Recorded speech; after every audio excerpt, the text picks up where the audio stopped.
Yeah? Working? Okay. Well, first of all, it's a real privilege to be able to join you in celebrating 40 years of the kind of work that has, in the past, made the country a much better place, and has a long way to go to make it a still better place. Actually, we're reminded of that by the fact that this celebration is under the shadow of the third anniversary of a terrible horror story, and we can all hope that the 41st anniversary will be free of that blight, but there's a lot of work to do to achieve that and other critical goals. What I'd like to do is say a few words about some issues that I think should be high on anyone's agenda of concern. Two of them, there are at least two that can't be ignored, that demand very high priority because they are literally matters of human survival. The first of the two is the threat of nuclear war. The second is environmental disaster, both very real and both increasing.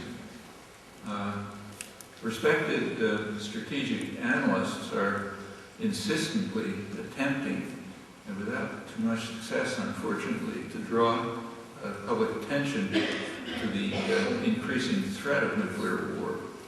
One of the many is a former NATO planner, Michael McGuire, happens to be writing Britain's leading journal of international affairs, and he warns that under current policies, nuclear exchange is ultimately inevitable, giving the reasons which all of us should really know by heart. Comparing the two crises that literally threaten human survival, McGuire has this to say: by comparison with global warming, the cost of eliminating nuclear weapons would be small, but the catastrophic results of global nuclear war would greatly exceed those of progressive climate change because the effects would be instantaneous and could not be mitigated. The irony of the situation is that it is in our power to eliminate the threat of global nuclear war, but climate change cannot be evaded. Well, he's right on both counts. Means are available and known to eliminate the threat of instantaneous nuclear destruction. And while the timing of climate change and the effects can be debated, there is no escaping the fact that the longer we delay in confronting the problems, the worse the final consequences are likely to be. Well, these considerations bring up a third crisis. The government of the world's leading power is increasing the likelihood of the two major threats to survival. And it's important to stress the word government here because the population does not agree, which is not a great surprise. Just to take one example, we commonly read that the United States was the leading power that refused to sign the Kyoto Protocols. But that's correct only if the phrase United States is understood to exclude the population. The population is very strongly in support of the Kyoto Protocol, in fact so strongly in support that a majority of Bush voters thought that he was in support of it. This was so obviously the right thing to do.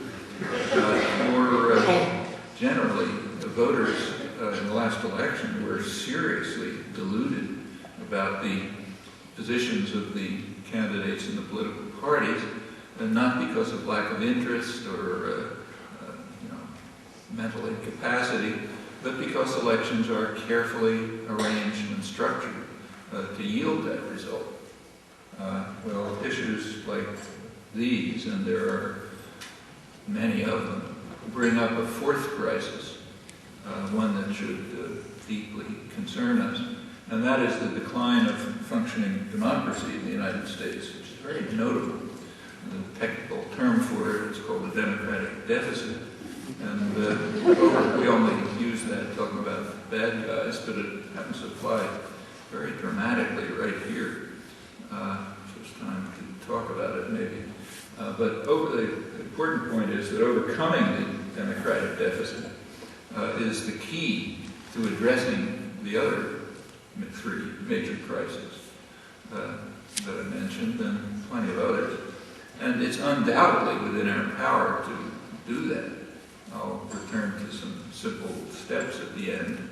But the first step is awareness and understanding. So just to begin with the most serious, imminent crisis, outside of specialist circles, far too little attention is paid to the threat of nuclear war and our own role in escalating it, either the active role of the government or the passive role of citizens in not doing anything about it as they can. Well, we can hardly say that the threat is unknown. Half a century ago, July 1955, referring to nuclear war, Bertrand Russell and Albert Einstein issued an extraordinary appeal to the people of the world, posing a choice that, in their words, is stark, dreadful, and inescapable. Shall we put an end to the human race, or shall mankind renounce war? Well, war has certainly not been renounced, quite the contrary. By now, the world's hegemonic power accords itself the right to wage war at will under a doctrine called anticipatory self-defense that has unstated bounds. As we all know, the doctrine is being applied right now in Iraq and is being threatened in Iran.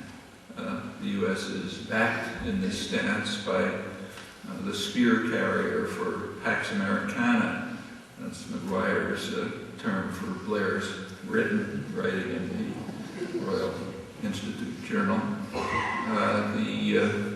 If any other power, it was just reiterated, as I'm sure you know, a couple of days ago in the national security, the new version of the national security strategy, which is described as kind of as more moderate than the previous one.